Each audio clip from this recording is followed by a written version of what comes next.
Welcome to Fantasy Football Live, presented by Ram Trucks. Behrens and Sal Vetri, I'm Jason Fitz. That's right, it's Friendsgiving. It's the busiest bar night in America, apparently. You guys are all getting ready to go out and rage before you see your families tomorrow. But here's the thing. Tomorrow you're going to wake up and you're going to realize you've got a whole slate of football and you got to figure it all out. And while your mom's yelling about the turkey and your cousin's yelling about the sides, you don't want to have to do that. So we're here tonight to help you get ready for a wild weekend. Before we get started, I usually say things like this at the end, but I want to start by saying thanks. When we have the season of what we're thankful for, I speak for every single person that works on this show when I say we are incredibly thankful and honored that you guys choose to spend time with us every single week. It is not lost on us that we wouldn't even have jobs if you weren't consuming what we do. So as much fun as we have here every week, when I sit back and I think of what I'm thankful for, most importantly, so much outside of family and all the things that we worry about, I'm incredibly thankful. We're incredibly thankful that you guys choose to hang out with us. It's the reason we get to do what we get to do. Andy Behrens, I'm thankful for you, my friend. Is this weekend to turn around? Is this finally going to get easy? We got no bye weeks this week. It's going to be good, right? We're going to be fine. Yeah, it's going to be easy for like 4 days. And then we go back to a week with 6 teams on bye. And then we're in the fantasy playoffs. And that's when the fun really starts. Yeah, well, is it what are playoffs? I'm not going to know in any of my leagues this year. Let's just be honest. Sal, we feeling good coming in? You're almost there. It's almost turkey time. You feeling good tonight? I mean, I'm feeling good. It's almost turkey time. I've spent the last 24 hours preparing trays upon trays of baked ziti. I'm ready to consume those, give those out to the people. And we have football in 4 out of the next 5 days. I just want to stay in this pocket. I love that. I want to stay in this pocket right now. I'm excited for tomorrow. All right, you guys can get involved in the conversation. Use the hashtag AskFFL. Drop some questions in the YouTube chat. We will answer those as we go. And I will continue to remind you that the Black Friday game should always be in Vegas in a black stadium with the jerseys that are all black. I'm just saying. Okay, let's get to the injury report, as you guys really want to know who's in, who's out. There's some big names on this one. Jake Ferguson out with the concussion. Romeo Doubs out also with the concussion. Isaiah Pacheco, ankle, expected to play. Zamir White with the quad did not practice today, so we'll see what that means for the running back situation for the injury-depleted Las Vegas Raiders. Let's get to the fun. And we'll start with Andy Behrens' favorite team. The Bears taking on the Lions. That's the 12:30 p.m. Eastern game. That's right, giving you plenty of time to sleep in and get ready. We've got this game coming at you. Bears at Lions. I don't know if it's going to be a happy Thanksgiving. I want it to be a happy Thanksgiving. The Lions favored by 9.5. That line has moved a lot. It was as high as 11. It's now down to 9.5. The over-under on this one, 48.5. So give me somebody you've got your eyes on, Andy Behrens, in this matchup. Look at Bears fans betting that line down. That's exciting. Good for us. Well, I'm not going to talk about a Bear. I'm going to talk about Jahmyr Gibbs. He has been almost overlooked this year because he's not quite having the Saquon season. He's not quite having the Derrick Henry season. But the man is averaging 105 scrimmage yards per game, and he scored 11 touchdowns. And this is while running as part of a committee. That is arguably more impressive than putting up slightly greater numbers as an every down featured back. He's trailing only Barkley in runs of 10 or more yards. He's picking up 3.2 yards after contact per attempt. His success rate is 57.1, which is pretty obnoxious. Everything about Gibbs' season has been elite. And it's crazy that he's living in the end zone without actually leading his own team in carries near the goal line. This week with David Montgomery moderately dinged, he's dealing with a shoulder injury. We could see a little bit more of Gibbs than usual, which is definitely a treat for anyone who isn't a Bears fan. Chicago allows 4.8 yards per carry on the season. They allow a bunch of explosive plays. This defense has been gashed recently by Aaron Jones, by Josh Jacobs, by Ramondre Stevenson, by James Conner, all in consecutive weeks. Me, personally, I'm terrified by what the Gibbs-Montgomery combo is about to do to my team. All right, look, and by the way, as somebody that was covering that draft at the time for ESPN, I can tell you very definitively, plenty of people making turkey also need to learn how to make some crow, because a lot of people had an opinion about the Lions using that level of draft pick on a running back, and now looks like it was a pretty brilliant move. All right, Sal, who you got your eye on in this one? Yeah, I want to look at the Bears rookie wide receiver, Odunze. Over the past 2 weeks since they changed their play caller in Thomas Brown, he's seeing 10 targets per game, which is very strong usage, but it hasn't really translated yet. This past week, 5 catches for 39 yards, doesn't find the end zone, while his teammates DJ Moore are scoring touchdowns and having design plays called up. Keenan Allen has his big game. He scores a touchdown as well, so it's kind of making Odunze just kind of fall by the wayside, at least for some fantasy managers. But this past week, if you watch that game, it was so close multiple times to Odunze having a big game. He was underthrown in the second quarter by Caleb Williams on at least a 30-yard gain. He had a flea flicker from his own teammate wide receiver DJ Moore that was just missed. Another one in the end zone just missed by Caleb Williams. I mean, this game could have been a massive one for Odunze, whose usage has looked better these last 2 games. He's running more short to intermediate routes, not just downfield shots, but he's still getting those sprinkled in to keep some upside. So I want to watch tonight. I want to watch if this usage continues. They are borderline 10-point underdogs in this game. I don't think we get another 47 passes from Caleb Williams like last week, but it could push close to 40. If that's the case, maybe another 8 to 10 target game for Odunze. Somebody I'm watching to see if we can get that breakout performance down the stretch as the fantasy postseason comes up. Yeah, the Bears would certainly like to find more balance in their offense, but if they're out of this thing early, they're not going to be able to find that balance we're talking about. Now, we're going to look at every single Thanksgiving game and Black Friday, but we also got to make you guys some money. So let's get to some Turkey Day props. I don't want to say I'm on a roll. I mean, people are saying I'm on a roll as I've now hit 4 straight props. All right, I'm making y'all money. Just hang with me. So, Sal, give me a prop you got your eye on this weekend that you like. Yeah, I'm going to stay on the Bears side of the ball. I'm looking at the tight end Cole Kmet here, and I'm actually taking his under 37.5 receiving yards this week. So Kmet, over these last 2 weeks, we've actually seen him be sort of the featured tight end in this new Thomas Brown offense. Gerald Everett and some other tight ends, they've been pushed to the side, and you're getting about 80 to 90% of the routes for Kmet, which is great, which is elite usage for a tight end, especially if your team is going to be trailing in this game based on the Vegas lines and potentially having to throw the ball. Last week, Kmet gets 10 targets, but that's in a game where they throw 47 times. On the season, this is a guy who's seeing about a 14% target share, but pretty strongly the 4th option in this passing attack. And really what we've seen these last 2 games is a lot more quick passing from Caleb Williams. And it's worked for their offense, it's worked for Caleb Williams, and that's leading to quick passes for Cole Kmet. He's not being targeted downfield as much. So even on his targets, which in this game should probably be somewhere between 4 and 6, he really has to come through with yards after the catch ability. And the Lions right now limit yards after the catch at the #1 rate to tight ends in the league and limit yards in general to tight ends. So I'm taking the under here on Cole Kmet on this short week. Some things are consistent. Turkey's always too dry, and Sal always takes the under on offense. All right, Andy, what do you got for me? Give me a prop. Yeah, well, you don't have to worry about me taking unders. I'm gonna take the over on 6.5 receptions for CeeDee Lamb. Thank you very much. First of all, he's gone over this total in 5 of his last 6 games, and the one time he didn't get there, he had 6 catches. He's seen double-digit targets in each of those last 6 games as well. The Cowboys kind of turned him into a supersized version of Wan'Dale Robinson last week. His average depth of target was just 3.8. Which is sad, in reality anyway, but it's also a byproduct of having Cooper Rush at the controls of the offense. It pretty much locks in a significant catch total, however. Rush has attempted 87 passes over the last 2 games, so it's not as if the team is asking him to game manage. The ball is definitely going in the air. I won't issue any guarantees whatsoever about Lamb's yardage because, again, Dallas is not getting him deep downfield these days, but I do think he's a great bet for 7 or more catches in pretty much every week moving forward. All right, if you're asking me, and again, I'm on a roll here. Let me just say that loudly. This is, to me, when you walk into Thanksgiving, everybody has one family member that you know is probably just going to say something or do something that's going to make the whole room uncomfortable.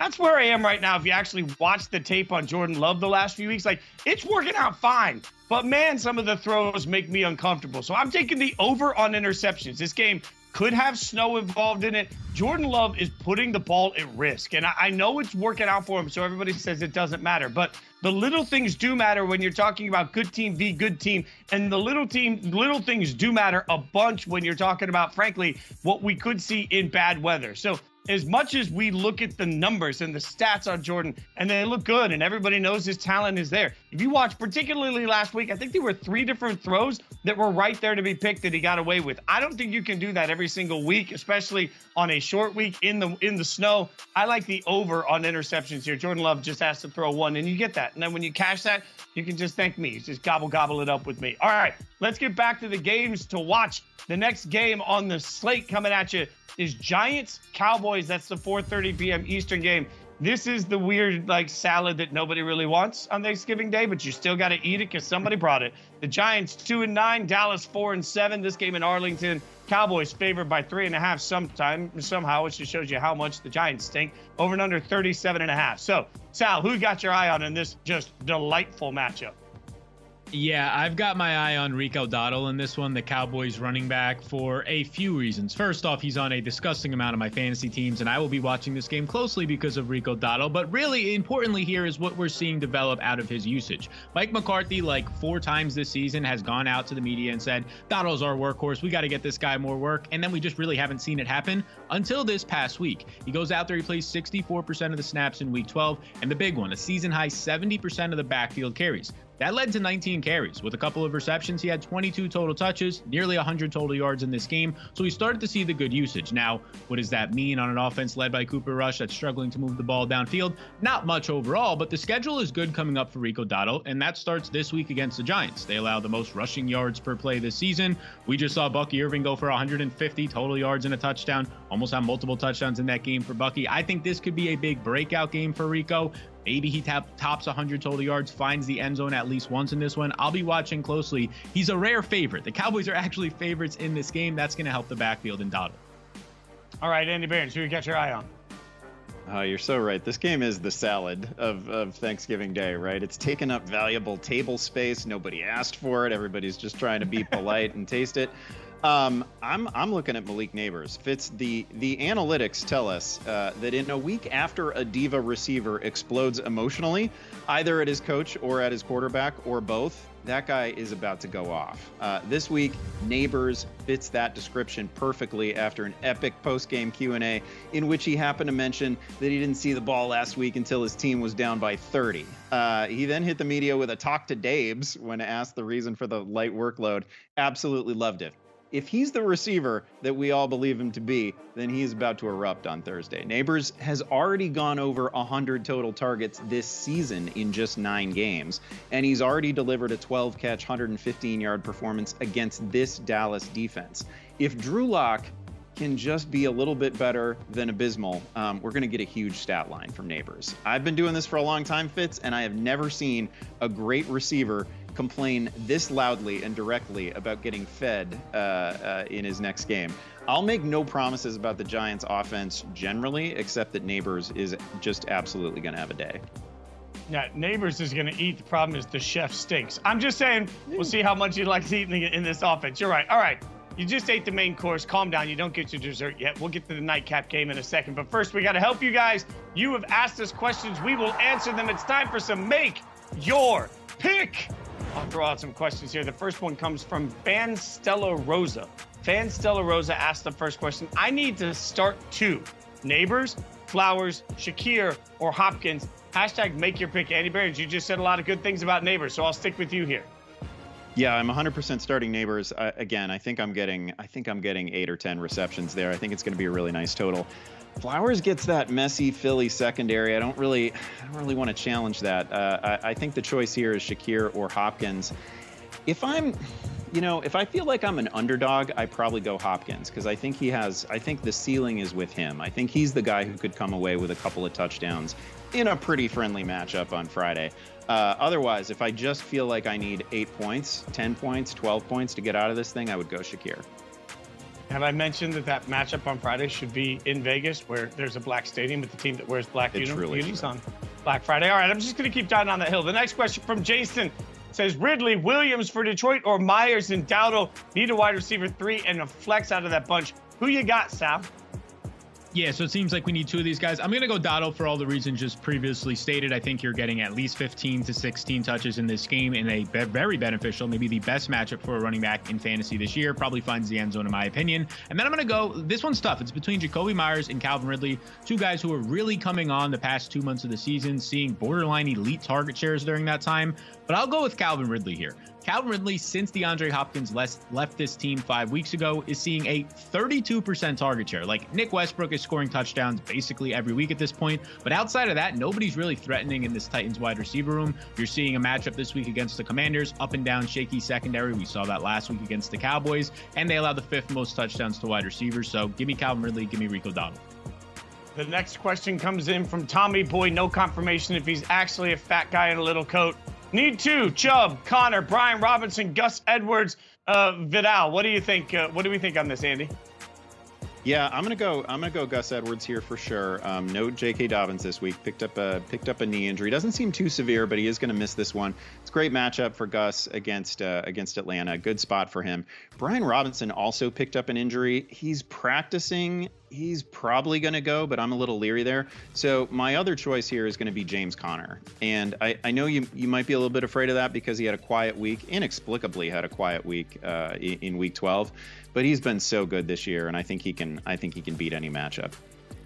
All right, we're getting a couple questions from the YouTube chat, so let's get one of these in. The first one comes, we'll get a few of them in. The first one comes from Paul, who says 3 wide receivers set: McLaurin, BTJ, Hopkins, flex Waddle, or Westbrook Ekine. What do you think, Sal? Oh, man, that was a lot to keep up with there. So what do we need? We need 3 wide receivers out of those options. McLaurin, yep. BTJ. Who are the other options? Yep. Westbrook? McLaurin, BTJ, Hopkins, flex Waddle, or Westbrook Ekine. Okay, I'm not going to be starting Westbrook Ekine. I know he's scoring every single week, but it's just not their volume overall. And Hopkins I'm going to sit as well. So I'll take the other 3 options there. I'm going to go back to McLaurin, but Hopkins, 4th on the team in routes last week. And I am concerned about what's happening with him in terms of health. Came into the season with a tear in his left knee. It seems like that's kind of coming back up. We're getting the same usage we got the first 3 weeks when he was on the Titans and being limited by that injury. And Westbrook Ekine, I promise someday I'll learn to actually read your name. It always looks funny what's on the screen. All right, Rick, next up. Happy Thanksgiving. Credit to Rick, who uses some emojis, the football emoji, the turkey emoji. I respect this. Then says, half PPR, I need a tight end and a flex. Kittle, Taysom, or Dowdle. Cheers. And then with the beer emoji and a smiley face emoji. This is strong emoji use. So half PPR, I need a tight end and a flex. Kittle, Taysom, or Dowdle. Cheers. It's actually like hat tip on the emoji use. This really has me kind of fired up for Thanksgiving. I'm excited by it. I'm gonna go Kittle here. I hate picking against Taysom Hill because I think Taysom Hill rest of season is probably a top 5 fantasy tight end. But Kittle was the one guy who could survive the Brandon Allen week.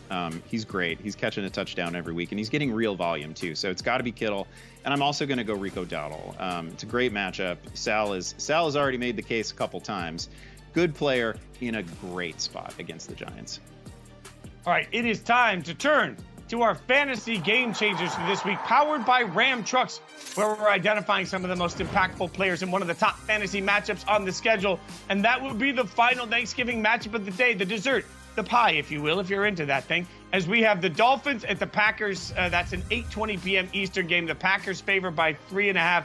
Over under on this 47.5. Look at that temperature, 26 degrees in Lambeau Field, mostly cloudy, chance of some light snow. And when I think fantasy game changers in this one, boys, I'm just telling you, Josh Jacobs makes too much sense to me. I just said Jordan Love is putting the ball at risk. I believe that is happening. So now that I got a quarterback putting the ball at a little bit of risk, now that I got a short week, what do we always see on short weeks? Simplification of an offensive game plan. And I'm taking on a Dolphins team that, frankly, I'd like to keep them off the field. And I'd like to beat them up a little bit. I want to make sure that they understand what it feels like to get whacked around in the snow. This feels to me like LaFleur is going to have a very heavy game plan to Josh Jacobs in every way possible. Plus, even if it's not just from carrying the football, the opportunity to outlet him and get some catches in this game feels pretty strong to me. Josh Jacobs has a big week on a big season, continues that for Green Bay in this one. Andy, who do you have as a fantasy game changer?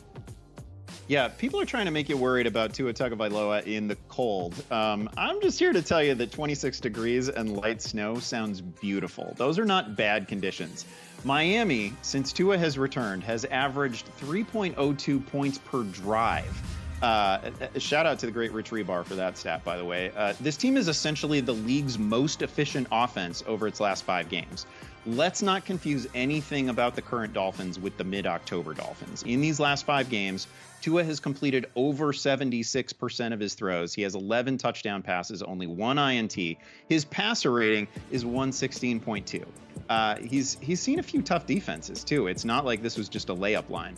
The man has 7 touchdown passes over his last 2 games. He's just absolutely dealing right now.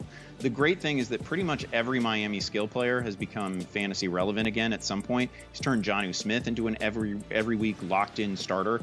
Basically, Tua's return, huge fantasy bailout for the entire Miami offense. He's the sort of QB that we don't really appreciate that much until he's not there.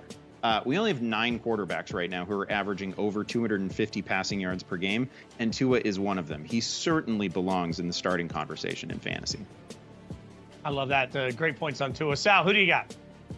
Yeah, I'm sticking with the Miami offense here and going to the tight end, Jonnu Smith, who has just been so good lately. I mean, he's coming off of another great game where he finds the end zone, 9 catches, 87 yards, and a touchdown. And the way that they're using him is legit. It's been now 2 months of this, really the last 2 to 3 weeks, even more with Tua back. He's getting put in motion. He's getting design plays, not only in between the 20s, but also in the red zone that are leading to touchdowns. This is the type of usage that you want out of your fantasy starting wide receivers. And now you're getting it for a tight end in Jonnu Smith, who you feel secure about each and every week at this point. Jonnu Smith, since week 5 for Miami, so some of those weeks without Tua, different quarterback, he leads the team in targets and target share, ahead of Jalen Waddle, ahead of Tyreek Hill. He's kind of been that guy right now, and Miami is great. We just saw the stats about Tua this past month, and it's because that they're getting the ball out even quicker, which sounds crazy, like it's a quick passing attack. It's been even quicker lately, and a big part of that is Jonnu Smith run after the catch ability. Now he's facing the Packers linebackers who, my opinion, probably bottom 5 if you're talking about speed at the linebacker position. You're getting Jonnu Smith, one of the fastest tight ends in the league, with yards after the catch against those guys. I think it's another big week here for Jonnu Smith, and he's a guy that I think is going to be a game changer on the night game. All right, that's your Thursday action. So it's time to get to some Black Friday deals. Yep, I'll be up early on Black Friday trying to see what kind of deal I can get. Vegas at Kansas City. Again, that game should be in Vegas at 3 p.m. Eastern on Black Friday. This one, by the way, just doesn't. The Vegas doesn't think it's going to be close. Chiefs favored by 13. Over under on this 42.5. The game at Kansas City, 36 degrees, partly cloudy when it kicks off. So let's take a look at deal or no deal. Give me a deal, Andy.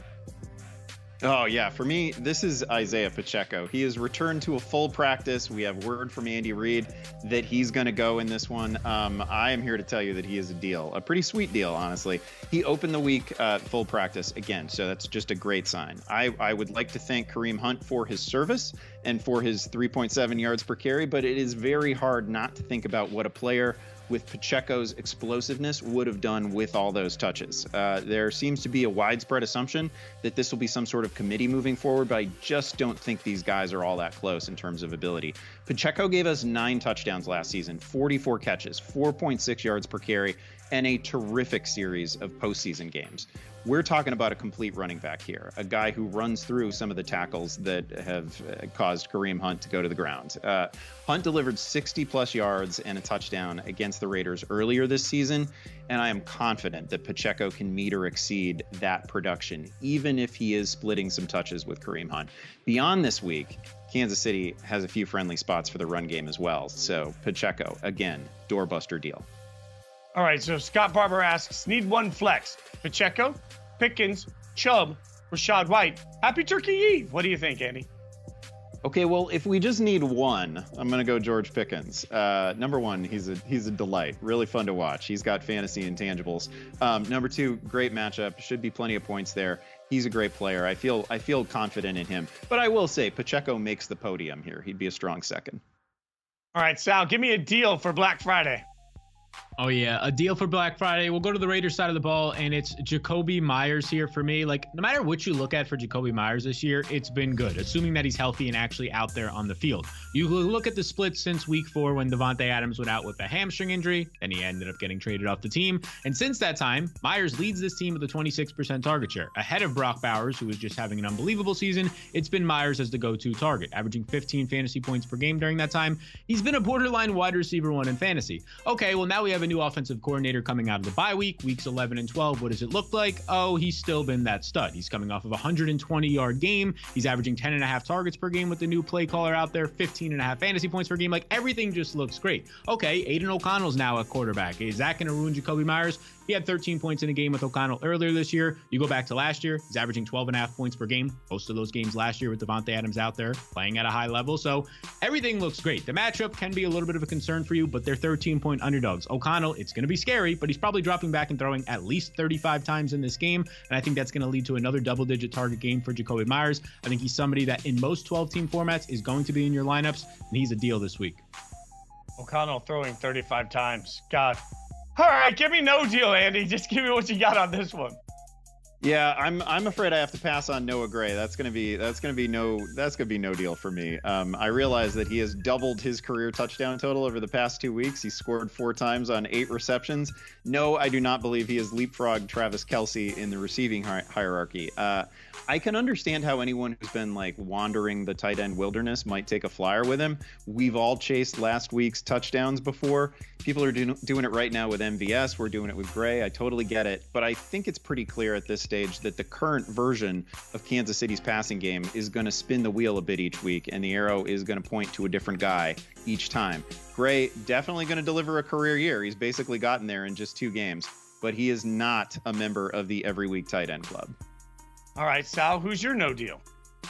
I'll stay on the Chiefs side of the ball in the passing attack, and it's Xavier Worthy. Xavier Worthy's coming off of another lackluster game of just 4 catches for 46 yards, a bunch of short area usage, not much downfield, nothing crazy or encouraging in the usage. Really, outside of the one drive, and all it was one drive in Buffalo where he caught four balls for 60 yards and a touchdown. We haven't had a strong Xavier Worthy week in about 6 weeks now, and even then it hasn't been consistent. So for me, he's a no deal. I think it's just a running game and Travis Kelce this week. All right, give me players we're thankful for. Let's take a look at some people with Thanksgiving right around the corner that we are sitting here saying, I'm thankful for this guy. Sal, who you got? It's Joe Mixon. Depending on when you drafted and who you drafted with, you got Joe Mixon in the 3rd, 4th, maybe even 5th round of your draft. And right now, he's number 2 in fantasy points per game at the running back position, behind only Saquon Barkley. 21 points a game, 24 opportunities a game. This guy has just been so secure. He's basically saved the Texans' offense most weeks when they're down wide receivers or the offensive line isn't protecting CJ Stroud. You're getting a ton of red zone opportunities, passing game usage. I am thankful that I drafted, and many others, Joe Mixon ahead of guys like Michael Pittman, Mark Andrews, Rachaad White at that range in the draft this summer. I'm thankful for you, Joe Mixon. Thank you. All right, I'm thankful for Brock Bowers. Let's just be honest. I mean, I'll show my fandom, but also from the fantasy standpoint, 74 catches, 744 yards. He's already set the rookie record for receptions for the Las Vegas Raiders for any position, and there's this much football left to go. When you talk about somebody that's gotten no help because Davante Adams isn't around, doesn't have anybody else to take part of the workload off of him. There were plays last week where he was being quadruple teamed by the Denver Broncos, and his quarterback play has been trash. Is not stopped Brock Bowers week in and week out from dominating. I can only hope that my beloved Raiders someday get a quarterback, because my God, if he's doing that with what he's got now, how good could it be? Andy Behrens, who are you thankful for? I am legitimately, authentically, unironically thankful for Bucky Irving, rookie running back for the Bucs. Late draft pick, if he was picked at all in every league. For fantasy reasons, I'm thankful, but also because he is just really a one-of-one runner in the game right now. He has more unexplainable escapes than any player in football. He's gaining 5.4 yards per carry, piling up missed tackles, and all of the underlying numbers look even better than the surface numbers. But just stylistically, he's different. We don't get many guys like this with that like full speed change of direction ability. In my many years doing this job, I have never said that a player had Barry Sanders vibes, but Bucky Irving has Barry Sanders vibes. He has been a gift in fantasy and a thrill to watch. All right, let's get to some hurry-up offense. You guys have been pounding in the questions. We'll answer a few of them right here from the YouTube chat. The first one from the YouTube chat on the hurry-up offense is from Jason. Jason says, I need 1 flex and 2 wide receivers, half PPR, JSN, Terry McLaurin, Bucky, DJ Moore, Tyrone Tracy. Sal, what do you think? I'll give it to you again. JSN, Terry McLaurin, Bucky, DJ Moore, Tyrone Tracy. Yeah, Bucky Irving's a must for me in another beautiful matchup for him this week. Maybe the best matchup you can find. I'm going to be going with JSN, who just continues to get encouraging usage, even with DK Metcalf back these past few weeks. And give me DJ Moore. The usage is different now. It's like short area targets, but it's been working. Yards after the catch opportunities, especially in the red zone. All right, next question comes from, I don't know if it's George or Jorge. So I've seen friends with both. So we'll say George, Jorge, Alberto. It says, which one? PPR, Debo, Stevenson, Addison, Keenan. What do you think, Andy? Yeah, this is wild because in the first month of the season, this would have been a pretty easy Debo Samuel for me. And now he's the last guy in this question that I'm interested in starting. He's got barely over 40 receiving yards in the last couple games. He's been a no-show. I would probably go Ramondre Stevenson here. It's close, but I like this matchup. Kyle in the chat has been smashing the like button and also said, pick one, Tua or Love. Let's go, Sal. Win out. I mean, it's a shout out for Sal. We got to get it in. How about that? Yeah, I'm going to be going with Tua here. He's an underdog this week. It's going to be a matchup where I think they're going to continue to throw as much as they had with this quick passing attack. It's almost like an extension of the run the last 2 to 3 weeks, and it's working great. All the playmakers are getting involved now, so give me Tua. Love it. That does it for us. We're back Sunday, noon Eastern, noon to 1. We'll get you caught up on everything you missed from the weekend, and we'll get you caught up on everything you need to know for a huge Sunday of action. I said it at the beginning. I'll say it again. We're incredibly thankful you guys have given us your time to watch this show. And the three of us sitting here are incredibly thankful for the group behind the scenes that works really hard to make this show happen. The graphics and everything that was Thanksgiving themed takes a lot of effort from everybody. We're incredibly thankful for all of you taking the time to watch. May your holiday be safe, and may your turkey be stuffed with fantasy points. For Sal Vetri, for Andy Behrens, I'm Jason Fitz. That does it. Thank you so much for watching Fantasy Football Live, presented by Ram Trucks.